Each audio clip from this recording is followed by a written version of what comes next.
On this week's episode, are United really back, or are the media desperate for clickbait? Is Patrick Dorgu set for a big season? Amorim fixes the dressing room as players begin to toe the party line. It's Sesko versus Watkins for the number 9 spot, but are there other options? And there's a small but perfectly formed Croppers transfer corner. All this and more on Fergie's Gum, a Manchester United podcast.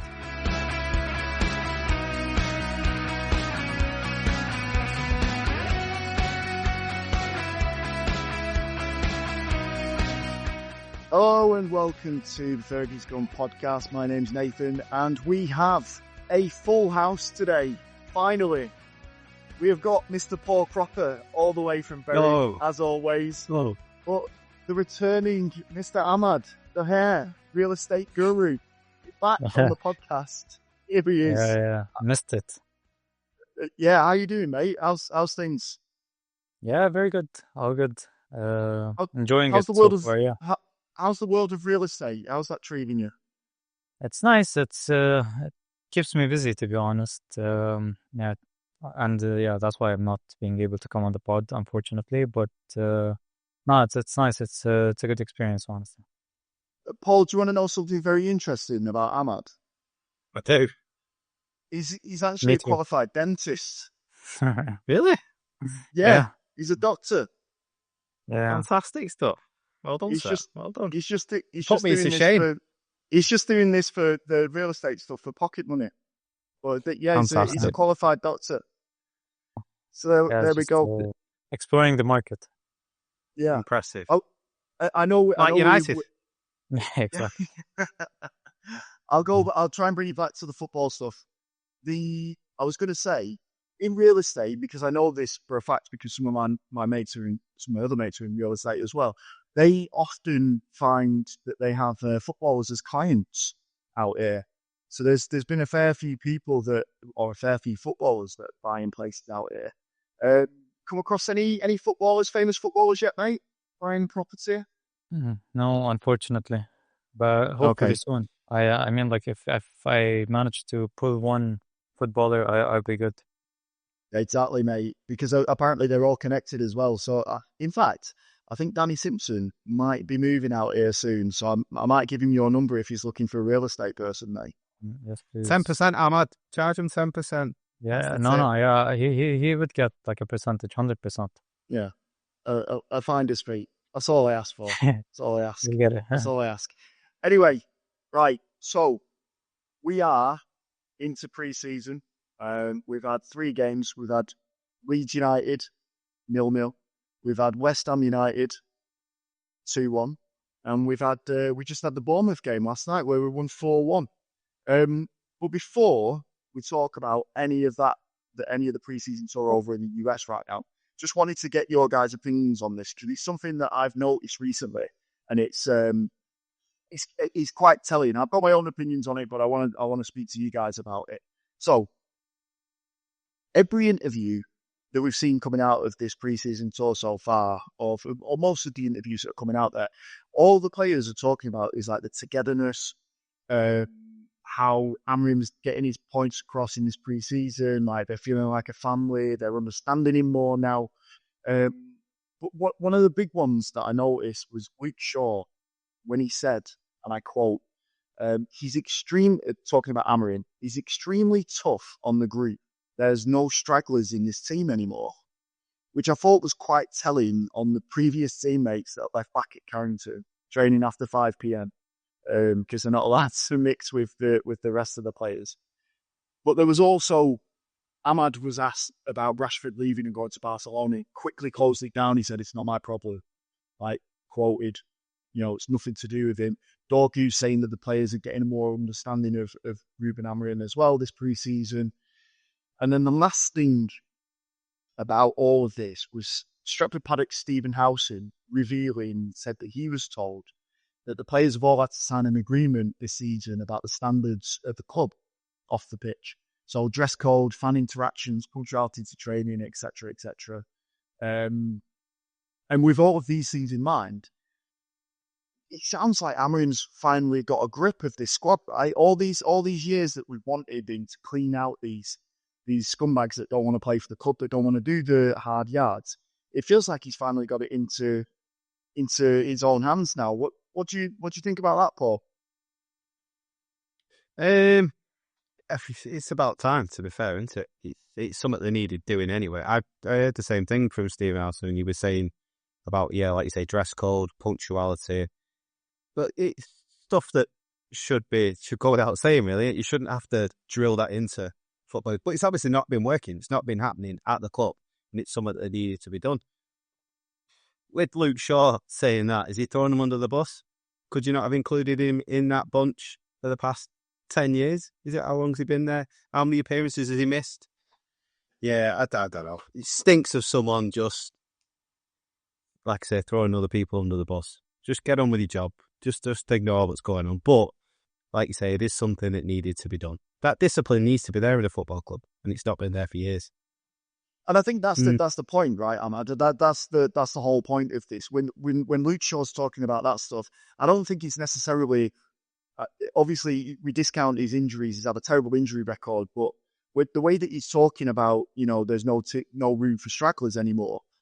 He's talking about those 5 players that are left back at Carrington, right? Garnacho, Sancho, Rashford. Well, he's now at Barcelona. Malacia and Anthony. Surely, it's not even veiled. This is subtle as a sledgehammer. Yeah.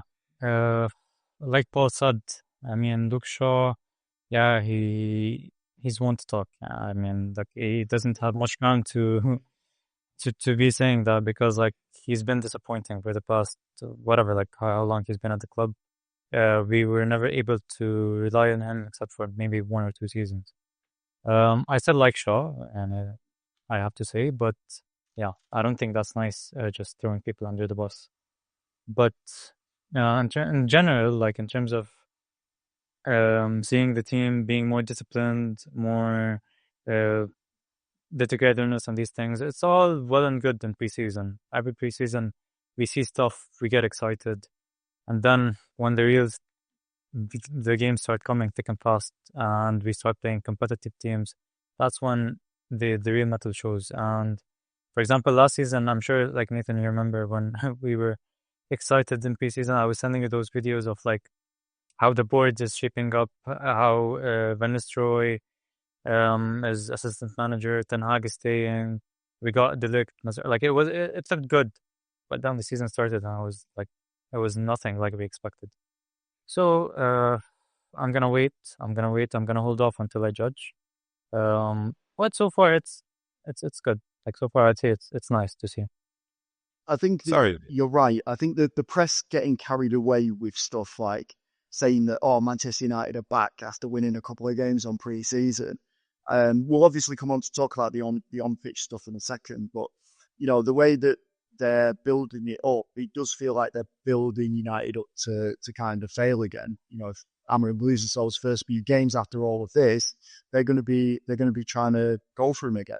They're going to be trying to get him fired, exactly as they do every season with any United manager since Fergie left. So I get it. Like they're definitely, there isn't cause to say that we're going to win the league just because we've won a few games in pre-season. But at the same time, I'm kind of Luke Shaw. You're right. He is one to talk, so to speak. But I do feel like the way that he is talking about those players is in such a callous way, that in the way that he's talking about them, because it's clear who he's talking about. It's in such a callous way that you have to think about their impact on the changing room for someone like Luke Shaw to come out and say something like that. For players to be saying, this ain't my problem, like they're dead to us now. Like that's good team mentality. I like it. It feels like it's, we've created this nucleus, even if it is on pre-season. But it feels like Amorim has got to grips with this team. He's got rid of the players that he doesn't want in there. I mean, we still might see Jadon Sancho play this season for United if we can't sell him. But he's trying, and Ineos are trying to go, right, this is the standard. You guys don't meet it. You're out. You're gone. And I know I'm monologuing now, but there was a great piece on Twitter from, I think it was a a Sporting Lisbon fan had messaged one of the big United, I think it was the Amorim guy. He'd messaged him about what made Amorim so great. And he said each pre-season, he just manages to get the right players in and turn it into a family unit where they all feel like they're playing for each other. And obviously, he never had a pre-season last season, started halfway through, couldn't get that message across to them. So I'm kind of hopeful that those things are happening. Well, Paul, you've been itching to get in there and say something. I just wanted to say we've heard it all before, haven't we? Like Ahmad said, we've heard this every pre-season, or that now we've got rid of this guy, or now we've got rid of them. They never name names. It probably shows you more about Luke Shaw's personality than anything else, that really. But if we're hearing the same thing every pre-season, you're just going to get let down when the season starts, like Ahmad says. What makes you think we're going to think, oh yeah, everything's brilliant now, mate? He's not going to come out, is he, and say, oh, it's been absolutely rubbish this now, and we're not in the right place. He's going to come out and say them things. The proof is when the season starts. That's it. When the season starts, let's see if you're still singing to the same tune. That's the big deal. And pre-season, like you said, people get carried away. I'm not getting carried away after that. What I've just seen. But yeah, from them comments, heard it all before. Not convinced. Not convinced at all. It is interesting though that Shaw would say something like that when he might end up in the same World Cup squad, barring injuries, as Marcus Rashford. So. Like, I'm all for it. If someone's not playing for the team anymore, they're dead to us. I've unfollowed all the players. I've unfollowed all those players that I followed previously. Same. Like, if you're still following Marcus Rashford, then why? He's talked about leaving the club for the past year and a half. Like, he's gone. Forget him. Dead to us. He's a Barcelona player now. I mean, and even if he does come back to Man United, he'll be going out again, like next season. So, yeah. he's gone. But I wanted to start with that. I wanted to get your opinions on how you felt pre-season is shaping up off the pitch.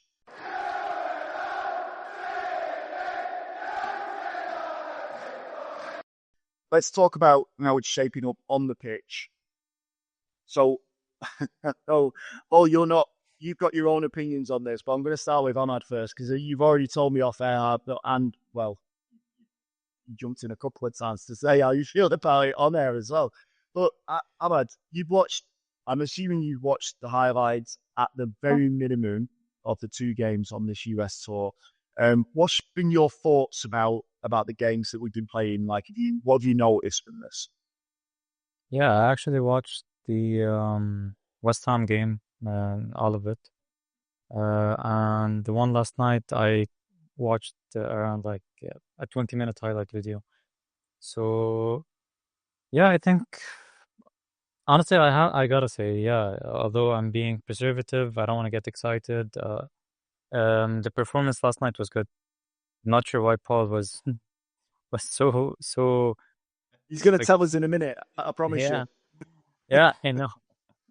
But like, no, actually, like, I felt last night was one of the first times I felt the players know what to do in every step of the game. Like every pass, every movement, like it was smooth, it was flowing, one touch passes, the wing backs running in behind, Dogo getting a goal, I think is very, very important, because I think he's going to be an important part in the system. So yeah, in general, last night I think the performance was good. I would say all the players played well, even the ones that came on. And yeah, I don't know if it was if Bournemouth not being the best had a part to play in the performance, but I think, yeah, like regardless, we played well. I think, Paul, you're going to provide the balance to this, so I'm going to go next. But I wanted to say with regards to Bournemouth, yes, they are a team that I think they'll be in trouble next season. I know they managed to keep Semenyo, but losing Kirkes and losing Poisson, you could tell that yesterday this morning when they was playing against Manchester United, their defence was dreadful. I mean, how can you let Rasmus Højlund have that much space in the area to score? And it wasn't just that. There was a few occasions when Senesi was he was miles off it. The other lad who they've got at centre back, I can never pronounce his name. Zaborny. That's the lad. Yeah, he's leaving as well. Yeah, he's off to PSG. PSG, so I believe. yeah. So they're going to be in massive trouble. But so obviously a boring bit of facts from the podcast. We did try to record this yesterday before the Bournemouth game, and I put in my notes that after the West Ham game that Patrick Dorgu's set for a big season. And the reason why I said that, and then he scores an assist last night. The reason why I said that is because of the positions that he keeps taking up. Like for some reason he's right midfield or left midfield, and then he's AMF, he's behind Højlund, or he's further forward than Højlund, and he's in these attacking positions. And one of the things that I wrote down was that he needs to work on his finishing, whether that's crossing or whether he's shooting. He needs to work on those, and you can see that there's something there, and I think he's going to be a top player for us next season. I think he's going to have a big season because he's strong, he's athletic, he's quick, he's confident. You know, he doesn't shirk a challenge. So I think only 20 as well, Nathan. Yeah, exactly. So he's still developing, which is perfect. And even on the other side, as I'm talking about what I'm noticing, just the wing backs in general. Ahmad ended up playing there a little bit, like he was rotating with Dalot on the right hand side. He scored from that position as well, not from right wing back. He was further forward when he scored. He was in the 18-yard box, obviously. But seeing them and Diego Leon, even when they're falling over, they managed to assist. Do you know what I mean? Yeah. Like Leon just causing problems down the left hand side. And someone made a very good point saying that Dorgu and Ahmad or Dalot will benefit from playing on the wings now with 210s, with Mbeumo and Cunha, because they're not wingers that are going to try and cut in and score every time like Garnacho does or like Rashford does. So they're going to do the overlaps. They're going to supply them these through balls that they can run onto.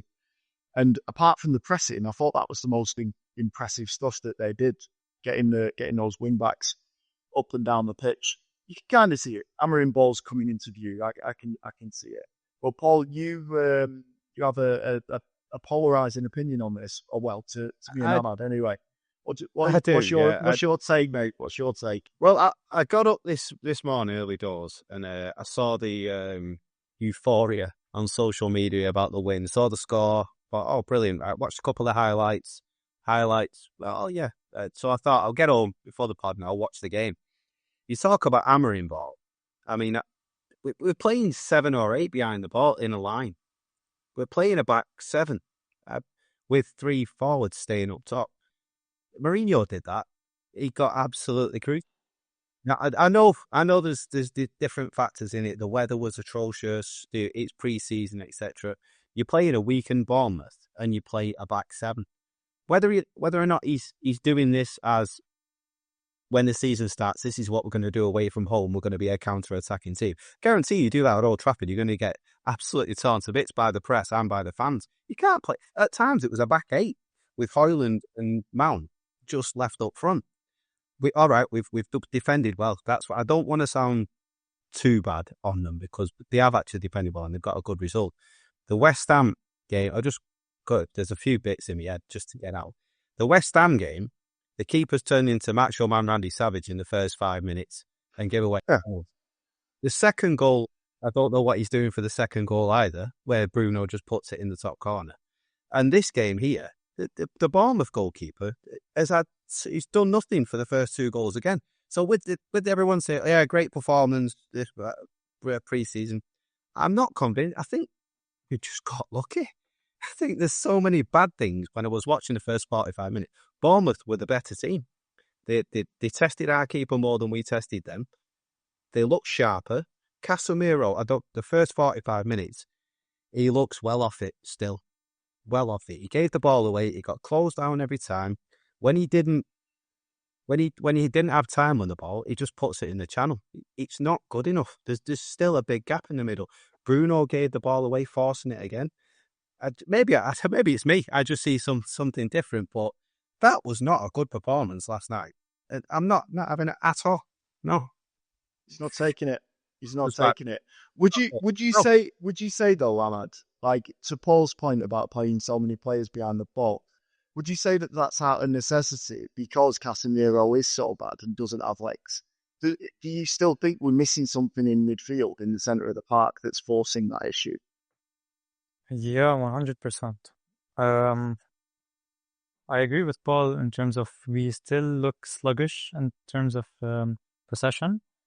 We don't have that midfielder. Like, okay, Bruno can do it, but again, Bruno, I don't think he can control the game 38 games a season. He's not that kind of player.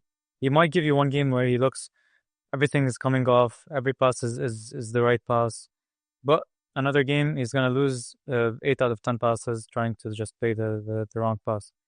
So I do agree. Like we don't have that player that can control the game, slow down the game, speed up the game whenever the team needs. I would say we're gonna get to the transfer section later, but midfielders are like for us to get a midfielder is as important as getting a striker and a goalkeeper.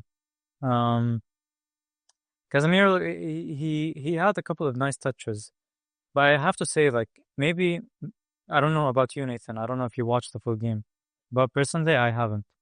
So maybe like Paul is the one who watched the game. We were just seeing the highlights. So yeah, he could be right. He could be like, yeah, people like us just saw the highlights, so we thought it was an actually good performance. But maybe if we watch the actual game, we will see that there are still the issues that we were facing last season. Yeah, that led to the ridiculous results that we were having. And midfield is a big part of that. I think Yeah.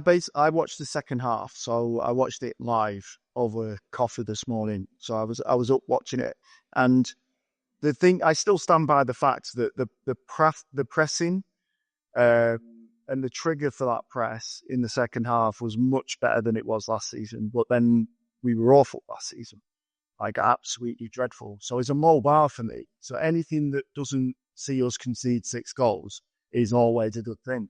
So that's why I'm easily pleased when it comes to something like this, maybe.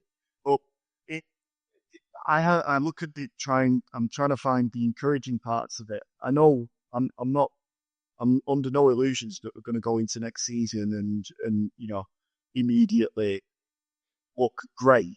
But I think there's something there that you can see through these preseason games that it just looks different. There's just something different, but I still think we're missing key components. Højlund can score in a preseason friendly, but we all saw what it was like during the season. We still need a striker, and we'll come on to that in a bit. Casemiro, Mount, Fernandez, Ugarte had a decent game against West Ham. Mainu, has been doing bits as well. He caused the turnover that led to Bruno's goal against West Ham. But I still think we're short of a dog in that midfield that's going to do all of the dirty work. An Edison type, and Adam Wharton, Baleba from Brighton.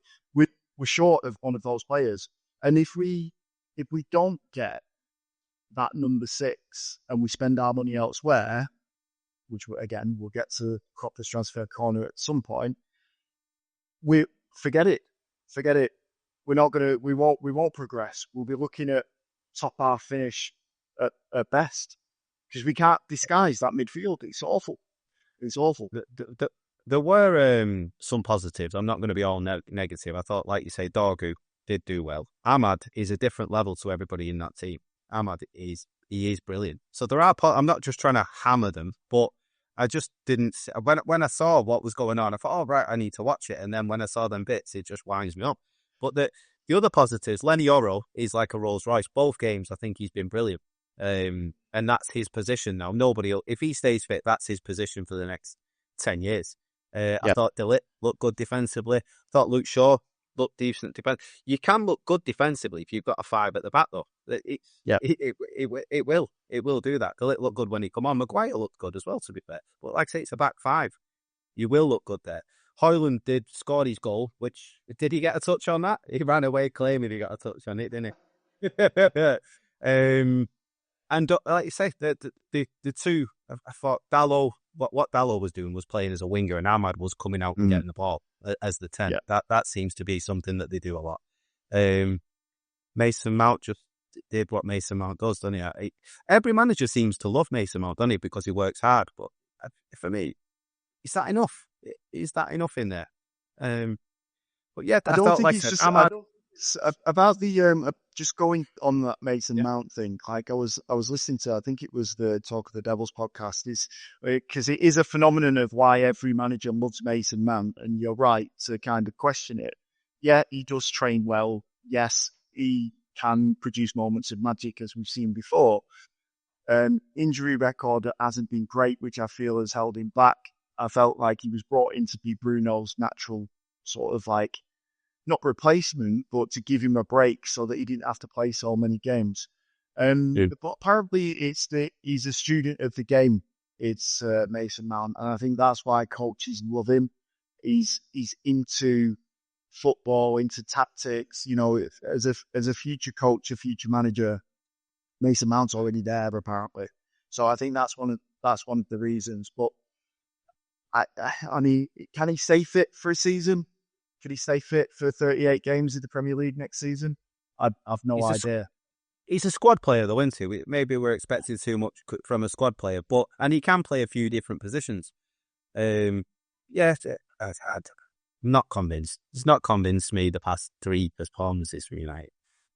Yeah, but I think Mason Mount, I think it's perfect for him this season because, we got the proper number 10s that are gonna play every game basically, and Buemo and Konya. But if you have Mount coming off the bench, honestly, that's not a bad option to have. Coming off the bench, I agree playing with that, some other games, he's a very, very good option to have. He was good last night. He was good. Yeah. I would say he was good. We're also going to need cover for the AFCON as well. Yeah. So when Mbeumo goes away, I'm assuming he's gonna sign up with Cameroon as well. Right. As Onana, hopefully Onana's playing for a different team though at that point. But you know, Ahmad.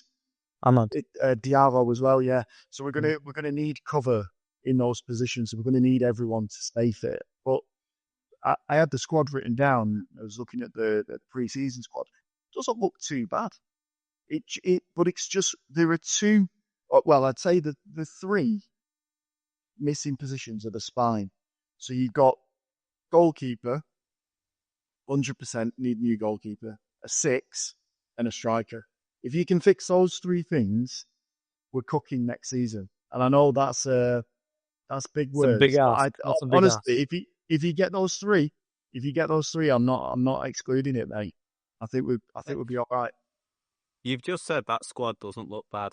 We've added 2 players from the fifth. I know. We're finishing 15. I know. Nathan. You've been roped in.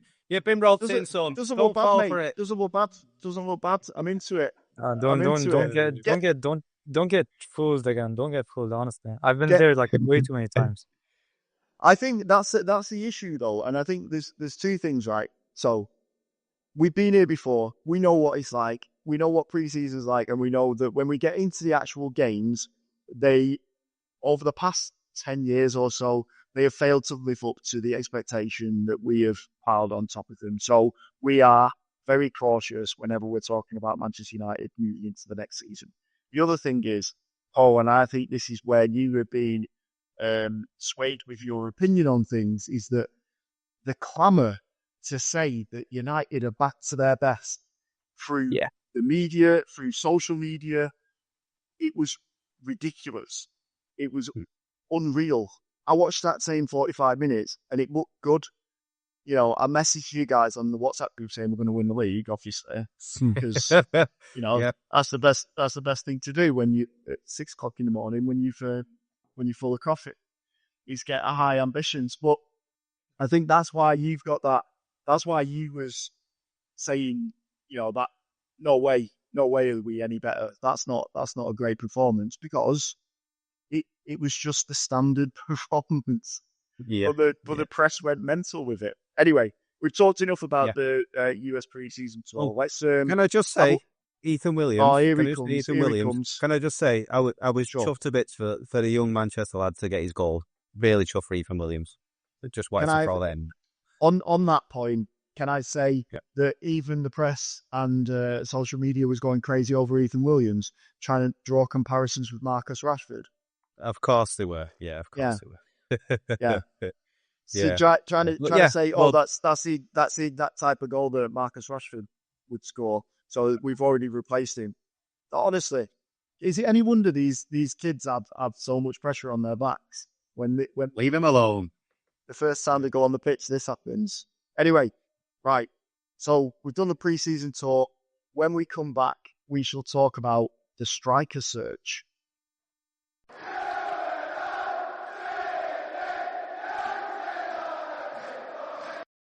So it's never a quiet moment for Manchester United in the transfer window. We all know that. But the focus seems to be on at the moment, and we'll get to Cropper's transfer corner soon. But the focus seems to be on strikers, specifically Ollie Watkins at Aston Villa or Benjamin Sesko from RB Leipzig.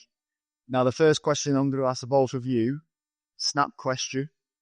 Who do you prefer, Ahmad? That's a tough question, honestly.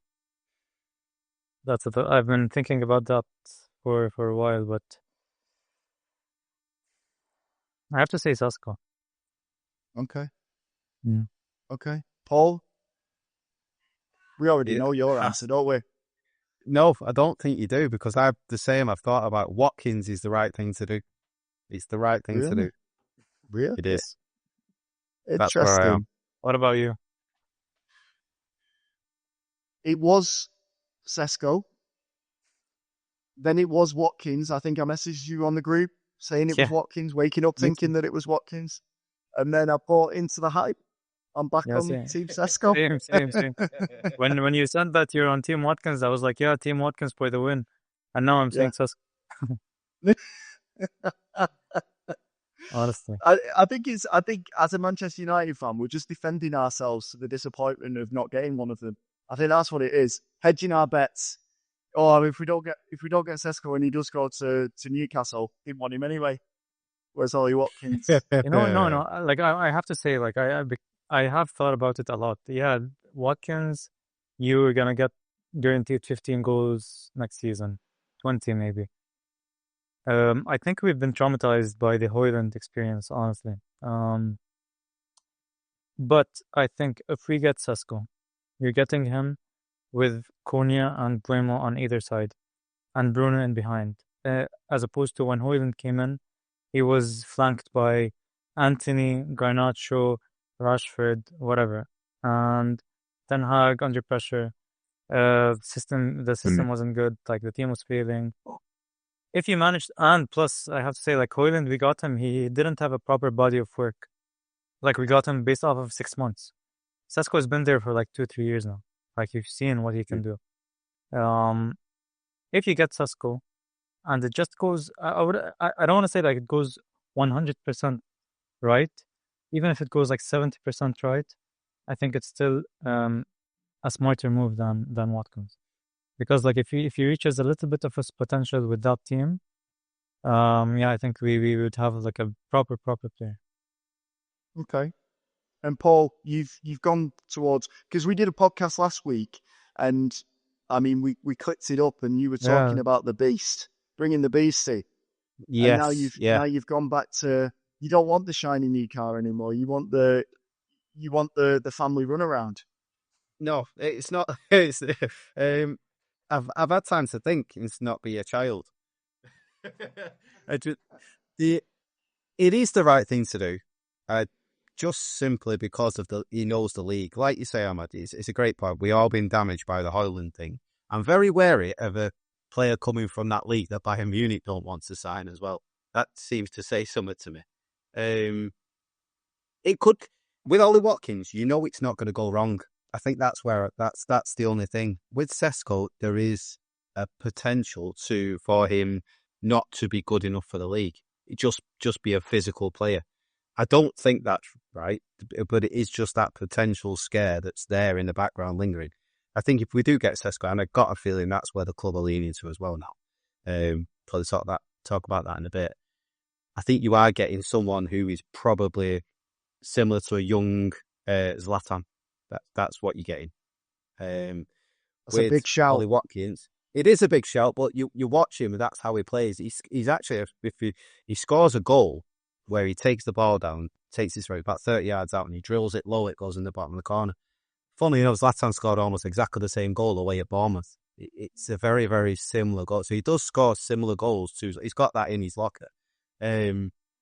All I'm worried about is doing the right thing this summer, because if it means get Sesko, get nobody else, I don't think that's something we should be doing. So the right thing is to spend a bit less on Watkins and use the rest of the money to get the rest of the squad in line of where we need. It's a guarantee that's where I'm at. That's the only reason I lean towards it. To be fair, either of them would be brilliant, wouldn't it? Either of them, just to complete that front three, it'd be superb. And anything's an improvement, yeah. But I think the main thing that it's going to come down to is the price, right? So Ahmad, there's been a few different prices that have been quoted for Ollie Watkins. I don't know if you've seen any of these, but some saying 50 million, some saying like 60 million. And what is he, 29? Yeah. Is he now? Yeah. It's going to be 30 by the end of the year. Yeah, so he's 29. 40 mil, 50 mil feels a bit too rich for this Manchester United outfit. Sesko, the price that was quoted for him is is 60 million quid, which is weird because topped up to 80, isn't it? We're on performances and stuff. Yeah, but then there was this quote about them potentially bringing it down for the right club, and I don't know what that meant. I don't know, like, who's getting? Is he someone that's filled up their discount card? Like, is it like who's getting this special discount rate? And from what I can read, Nathan, between the lines, it's an agreement he had from moving from Salzburg to Red Bull as well, and stay within the group. If a big club came in for him, there would be a gentleman's agreement on he would be allowed to move for a certain amount. There'd be a bit of flexibility in there. But I think it comes down to whether the player says, that's the move I want to make. So even if say, just for example, say if West Ham came and said, offered 80 million, they would be allowed to turn it down. But if Real Madrid came in and said, we offer 60, going up to 80, Sesko's got some sort of agreement with the club or with the Red Bull group that they would then allow him to move on. That's what it looks like between the lines to me. Well, it's obvious who represents the most value for money, but like you say, you get one of these players. If you get Ollie Watkins in, he's going to guarantee goals in the Premier League at 29 years old. And I've said this before, but he's more of a. He reminds me. He's not as good as, but he reminds me of a Van Persie signing.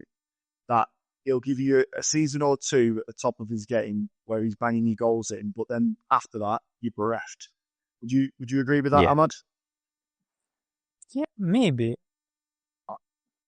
On the point that we've been traumatized by the Højlund deal, you can counter that with asking if the Casemiro signing was successful. Like, if I ask any of you, would you consider the Casemiro signing successful? No one's gonna say yes.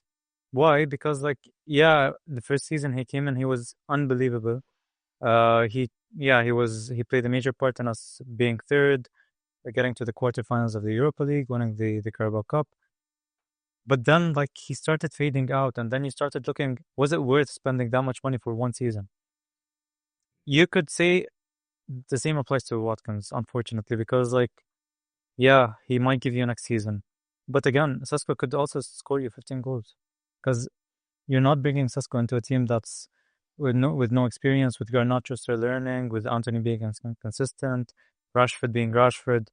You're bringing him into like a team that's, okay, I wouldn't say they're there yet, but the players, they have that experience to help him, you know? So in the long run, I would say Sesko makes more sense because, okay, like, you're gonna pay 60 million for Watkins and you're not gonna give him anything less than a 4-year deal. He's not gonna accept like a 3-year deal. And then after 2 seasons, when his legs start giving out, you're gonna want to move him on. He's on those huge wages. You're gonna get into the same issue that we have right now with other players. So if you do that with Sesko, at least if it doesn't work out, you have that capability to sell him on if he doesn't work out, because he's still young. Yeah, so I think Sesko makes more sense in more than one aspect. With you saying that out loud, I must have to draw comparisons between Eric Ten Hag's situation before we signed Rasmus Højlund. He wanted a proven goal scorer and he wanted to get Harry Kane. Now, if reports are to be believed, it's Christian Vivell that's pushing for Benjamin Sesko because he has a good relationship with RB Leipzig and he has a good relationship with the player as well. Amram wants Watkins for the reasons that you're talking about there, about like coming in and like having an immediate effect on the team. Yes, getting a 4-year deal is probably not ideal, but he wants United to kind of take that punt on it. Do you see this maybe driving a wedge between Amram and the recruitment team, or do you think this is just something that he will have to suck up and he was well aware of it before, Paul? If past experience goes on anything, like Eric buying all of his old players, then no, you go with Vivell, don't you? You go with the expert on signing and the experts in the transfers. They're the people you go with. Well, the experts in the transfers last time brought us in Højlund when Harry Kane was available. That's what my point is about this. Yeah. I see what you're saying. It's the manager won't be happy. I suppose the manager will be happy if you get one of them. As long as you get somebody, I don't think he won't be dead against Sesko. As long as you're bringing one, I don't think he'll be bothered. As long as you get one in.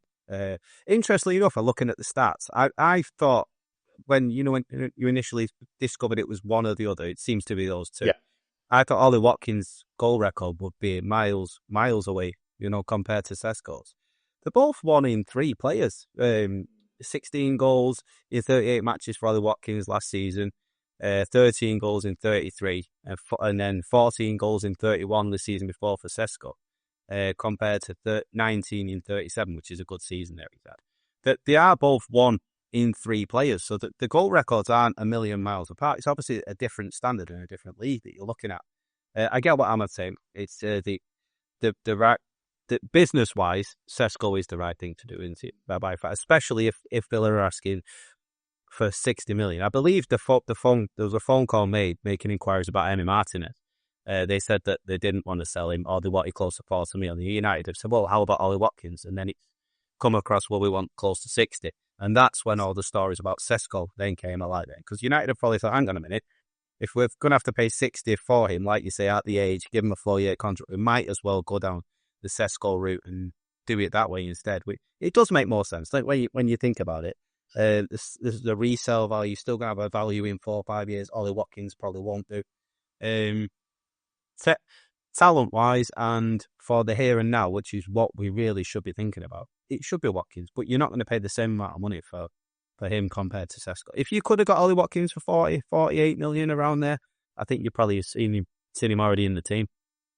You have to take into account his salary as well, because I think Sesko would come in for a lot less, because he's not on massive amounts at RB Leipzig, and I think that's one of the big things that Ineos are trying to do. Any players that come into the club, they're trying to keep the wage bill down and not try and break the ceiling. I think Brian Mbeumo's on 200 grand a week, I think, which is what they're saying is the top end of their new ceiling for players. Obviously, they'll honor the contracts of like Bruno Fernandes, Harry Maguire, all these people that are on top dollar. But any new player that's coming in, they need to be at this cap. And I think Ollie Watkins, again, when we're coming down to money and stuff, one of his last big contracts that he'll get, maybe the last big contract he'll get, he's gonna want a lot.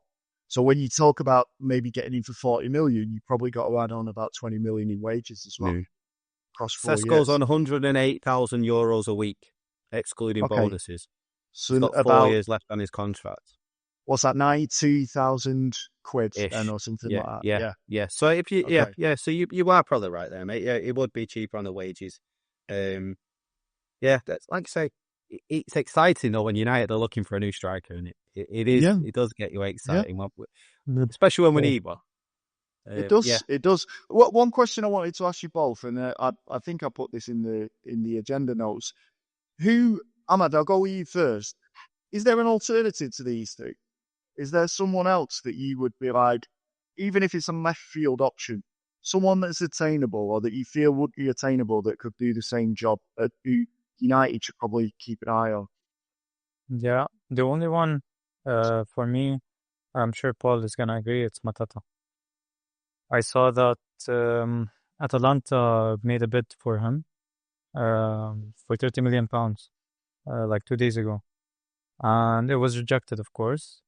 But I think that shows that he is open to leaving. Even this late in the window, I'm sure Crystal Palace would be open for a deal.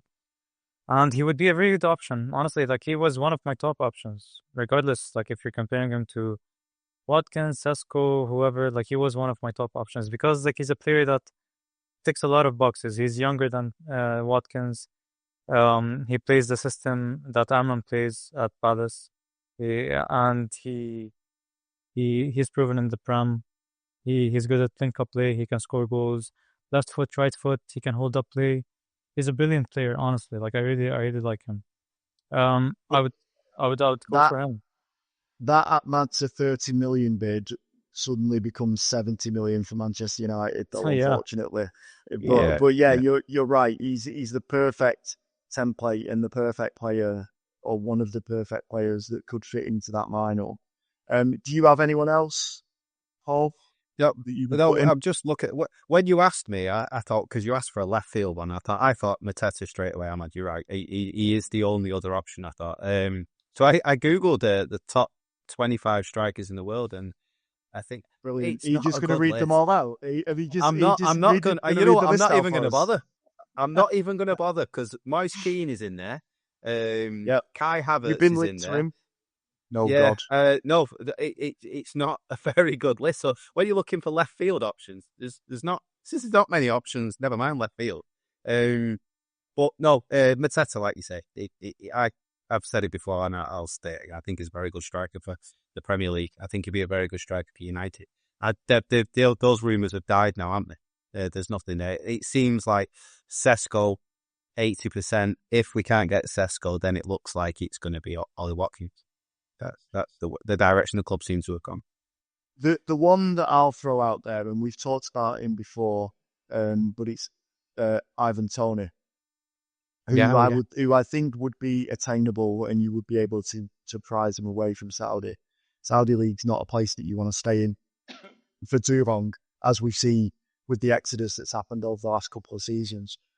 And one of the reasons why I thought about Toney even more so recently was when I was looking at the highlights of Brian Mbeumo's goals and assists over the last few seasons.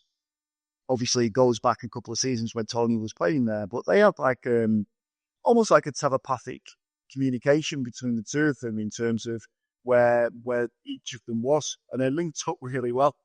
So, I mean, it's never going to happen. It's between the two that we've been talking about for the last 15 minutes, but if you was going to throw one out there as a left field one, Toney would be my answer.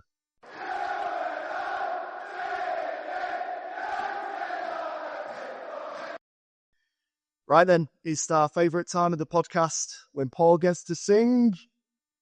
Yeah. Cropper's Transfer Corner. Come on. Bosh. I got told to give it some welly by a fan, so I'll give it some there. That's good. That's good. Yeah, that's getting better. We've got some breaking news, haven't we, Cropper? We certainly have. Ahmad, go ahead, son. Yeah, so United have informed Leipzig that they are prepared to send a formal bid for Sesko if the player accepts the destination. Newcastle are also ready to bid since last week and to match Sesko's financial request. And the decision is up to Benjamin Sesko. Wow. According to Fabrizio Romano. Okay. So, I mean, we've covered Sesko quite a lot in the last section. So, him and Watkins. I think it is just the case of if he's going to accept it and if he's going to move to Manchester United or if he's going to go to Newcastle. So I think we're done with that. I think it's good that there's an update. I think we'll keep being drip fed that maybe until the weekend, and then a decision will be made on Monday. That's my guess anyway. But yeah, want to keep an eye on other ones to keep an eye on. Mr. Paul Cropper, what have you got for us this week?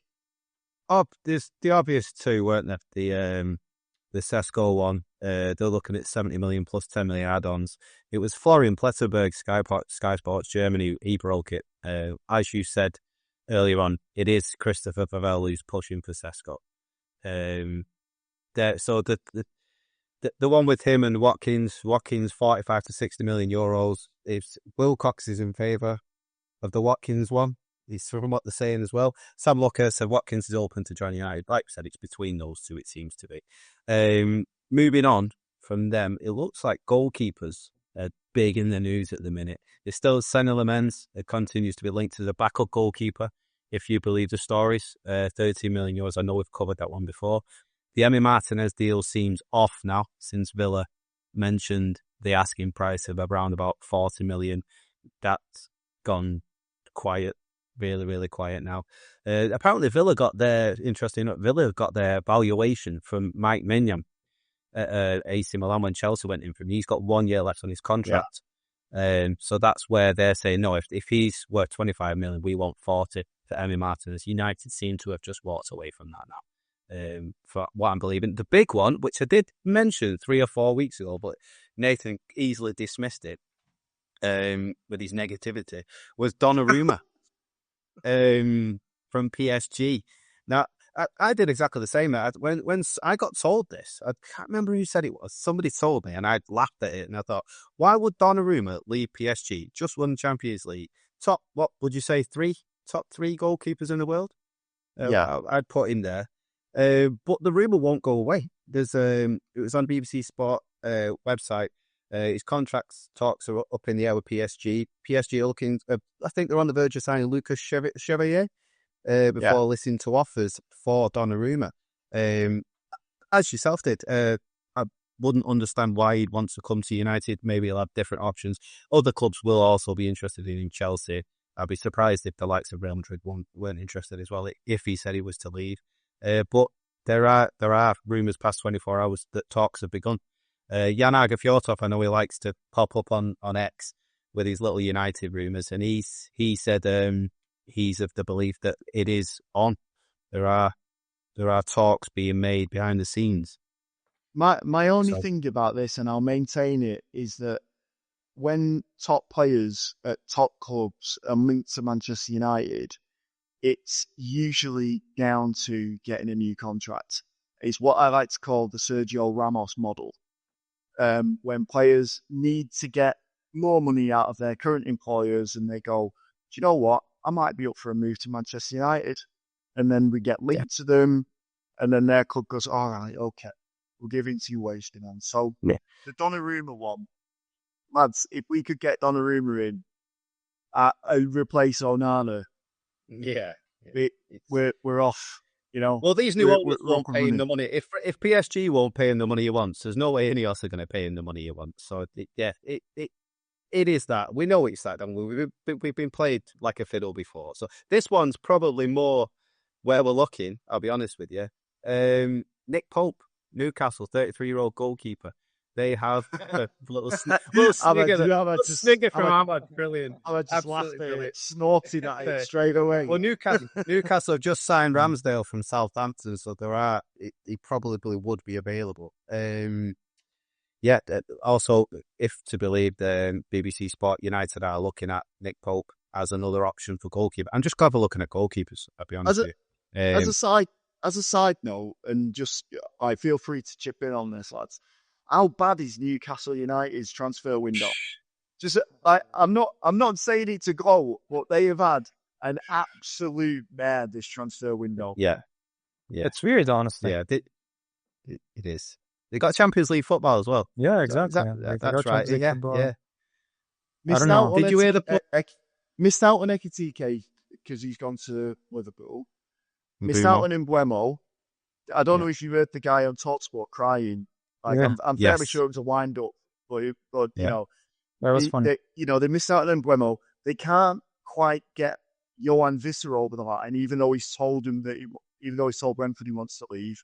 They missed out on He's James actually about to Trafford. leave. Yeah, Yes, Trafford. They he's missed out actually on about James to leave. Trafford. Well, I was going to say, their star players. Well, he's already left, hasn't he?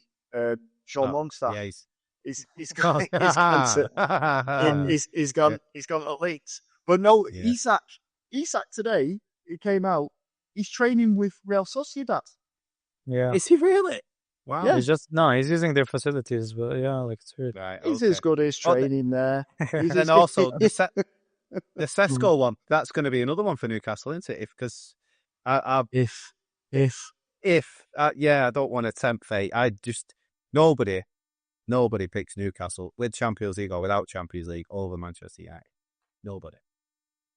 There we go. It's big words. I've said it now. There you go. He said it. It's going to be quick. So I'm putting it out there. Who else have we got? The last one on ins via Calcio Mercato via the BBC. It's the Italian journalist. They are reporting. I think it was 2 weeks ago. I put this down, so we're ahead of the news. Is Schulman from Sporting? United have apparently made a €40 million offer, £35 million. Portuguese club want close to €50 million. So it doesn't look like, if that is right, if that's where we're looking at that 6, not a million miles away with the price. Surely that could be sorted out. United will want to get other deals done before, and as we've seen that they do, they won't work on multiple and get them done. They like to stagger. But yeah, Schulman, we discussed him before. Number 6, defensive midfielder, ball winner. Interesting. But that story's there as well. So Ahmad, would you say though that, like, I know we was just talking about we'll wait until we've got these other deals sorted out, but would you say that 6 is the prime position that we need to sort out right now? I wouldn't say it's the prime position. I think, for sure, striker and then goalkeeper. I think both those positions are as important as each other. But the thing with the 6, like, I'm just thinking of how the team is gonna set up next season. If you get a 6, he's gonna play next to Bruno. Bruno is definitely gonna play. He's not gonna play in any of the 10 roles, so he's definitely gonna be next to Bruno. And then you're gonna have Kobe on the bench. Ugarte paid like around 60 million for him last season, on the bench. Casemiro on the bench. Collier, if he doesn't go out on loan. And we don't have Europe, so we're not gonna be able to rotate that much. So I don't know if it's a direct urgency now, like this transfer window. It has to be adjusted. I think if we adjust the striker and the goalkeeper, and the team starts to gel up more better, the players understand the system, you could get away with it. If you play Bruno and, for example, Kobe starts getting more physical, can cover ground more, Ugarte starts getting used to to England, to the Prem, you might get away with it. We saw Ugarte and Kobe, the performance they had against West Ham. They both look really good. I personally, I don't think you can put Kobe on the bench. He's not a player that sits on the bench with that quality, with that talent. You can't just have him on the bench. You can't. He has to play. You have to find a spot for him. Yeah, you have to find there's a school of thought, and I was speaking to Chris about this the other day, in that if we don't get a striker, for whatever reason, we don't sign a striker, I can see a front 3 of 3 10s. So no 9. You have Embuemo, you have Cunha, and you have Bruno, all operating in that 3, just rotating around. And I don't hate that idea. And if it meant that we got someone like an Adam Wharton to play centre midfield, I'd take, and a goalkeeper like Donnarumma, I'd take it. I would say that the midfield area, because we got such a soft belly, even in that Leeds United game, we were just getting got at all the time. I think 6 is probably, I would say, is our priority position right now. Manchester United hierarchy don't agree with me, clearly. It's not like I have an inside line to they're not either to put my points across unless they're listening to this right now. But the issue that I can see is if we can build the prettiest attacking lineup going and a really sturdy defence, but if you've got a chasm playing in midfield and opposition players can just run through it, you might as well just rip it up the game last night. So the game last night, it showed, didn't it, with Casemiro? It just showed that big hole again. And watching the game again, there was a constant hole there. It was just there all the time. Yeah, Bruno does like to evacuate that position because he's a forward-thinking player. And whether it's Casemiro, it's obviously not his fault. He's not trying to make his legs look like that, is it? But he does get isolated on his own. Ugarte won't do that. Ugarte won't bomb on and leave him there. So they do complement each other more. It is an issue. But like Ahmad said, can we miss out on getting a striker? Can we miss out on getting a keeper to put someone in there? Like you say, Kobe, Ugarte should be your main sixes, shouldn't they? And that hopefully would be enough in the league. We'll have to see. But I have to say, I don't think it is enough. But go on, Ahmad. I have to say, like, I think it's not as much a problem of personnel as much as it's system in terms of midfield. Because I think it's an instruction for example, we saw the West Ham game, the goal we conceded. Kobe and Ugarte were pressing high up the pitch, and then they left the gap behind them. But that's when you need one of your center backs, because you have 3 center backs. You need one of them to be there. You need to have one of them to step out, like to be brave enough to step out and cover that gap, whether it's Lenny Euro, whether it's Luke Shaw, whoever is playing, Eden Haven. So once you get that chemistry, that flow, so I can see both midfielders up, I'm going to press into that space. So whoever comes into that space they're not going to have a chance. You're going to stop the attack from there. Then you would see less of an issue in midfield. It doesn't matter if you have Baleba there. It doesn't matter if you have Wharton. If Baleba is pressing as high up as Kobe, he's not going to be able to track back. He's not going to be. The ball is faster than him, so it doesn't matter. So I think it's manageable if we get the system right. I think it's very manageable, but I would hate the idea. For example, if you were like you were saying, of us not getting a striker and playing with 3 tons, because for example, even last night we saw whenever we get pressed, our defense gets pressed. Yeah, just lump the ball up the field. Yeah, Hoyland has to deal with it. But if you have like Mbuemo there or Bruno or whoever, we're just gonna lose the ball. But if you have Sesko, for example, or Ali Watkins, then you create a chance because you have spaces. So, I think striker is and the big striker that fits the system would change a lot, and the players, the communication between defense and midfield for them to get it right, and the proper goalkeeper as well. I think that would solve a lot of issues. It's interesting you say about. Sorry, go on, Nathan. You're right. I was just going to say I agree to a certain extent. It's just I know what you're saying when you say about the ball is always going to be faster. Of course, yeah, I get that as well. But what we lack is like recovery pace, because not every player can like predict exactly the path of the ball or where it's going to go, or have the strength to push another player off the ball. And we get bullied in that Leeds game. Like, we're talking about average players that just come up from the Championship. They were running riot through our midfield, and that was worrying. So that's why I think we've missed like doesn't even have to be someone that is amazingly athletic. It just needs to be someone that knows that role well enough to be able to bring it down to their speed and tempo. We never replaced Michael Carrick. No. That's what I've like that, and that's the type of person that you need. That, like, all right, touch. Let's bring it back in, play it back to the defenders. We don't need someone that moves up so far because you've got a conductor in the middle that's sorting all that out. So I don't know. Possibly, Nathan, why they're looking at Hillman, because he knows he knows the system, he knows the manager, he knows what to do in that position. That's probably why we keep getting linked to him. And you wouldn't be surprised, would you, if the manager said, "We need a 6." Oh, I know a 6. I know someone who can do the job.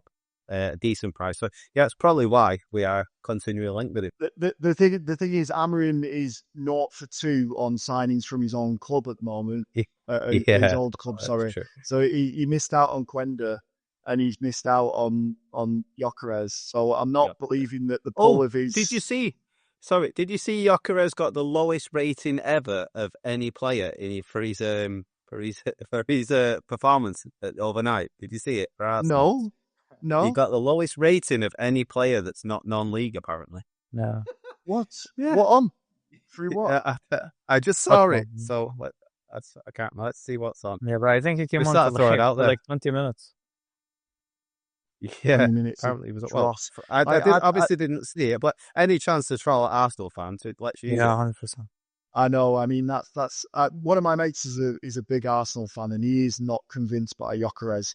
He thinks that he could be like another absolute disaster, and I think there's probably reasons why.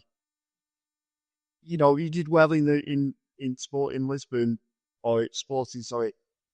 A majority of his goals, did you work it out, Paul? They were mostly penalties. I can't remember. Yeah. It was I can't find where it is, Nathan, but I just whilst his name was popped up on the pod, I thought I'd throw it out there. Yeah, the lowest rating ever of any player. Hilarious. Have a bit of that.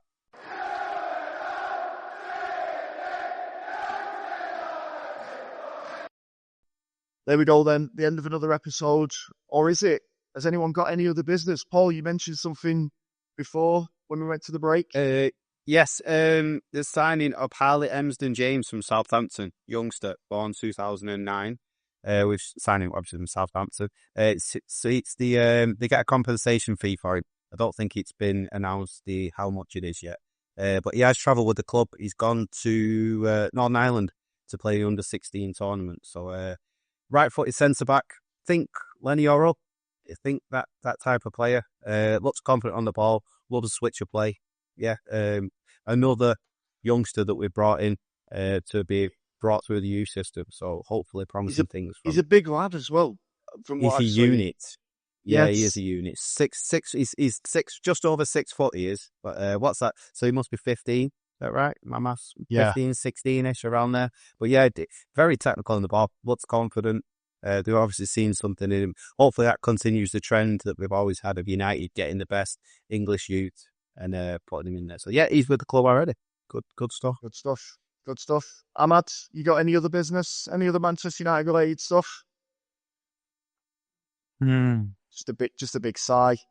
No, just a big sigh. Waiting for the season to start. Yeah, exactly. I was just gonna say I'm waiting for the season to start. I am hoping, like, honestly, I think I've said this before, but yeah, I think the Arsenal game could shape up the whole season. Because if you win it and you go into the following game, like against Fulham away, with more confidence, and then you get more confidence, like, you might start going on a winning run. But if you lose it, and then you draw the Fulham game, and then you lose the City game, that's going to be tough. So I'm looking, but you know, this feeling when the season starts becoming close, like it's the first game of the season starts becoming close, it's a very nice feeling, honestly. It's one of my favorite feelings. Looking forward. Although, like, I had, like, they gave us zero reason to look forward, but yeah. They build us up to knock us down. He was so positive when we come on, and I absolutely destroyed him. Then sorry, mate. I'm always like this. Infectious, mate. Infectious. Right. There we go then. That is the end. We will be back again next week. I'm not sure. What's your schedule like? We need you back on because I enjoy it when it's the three of us. Yeah, me too. Looking forward to this all day. Yeah, let's try. I don't know. Honestly, like, yeah, we'll talk about timings later, but hopefully I'll be able to come on more frequently now. We'll do it. Okay, so great to have you on, Ahmad, and always great to have you on, Mr. Paul Cropper. Good stuff, lads. Good stuff. Good to see you both. Yes, and we will speak to you all again next week.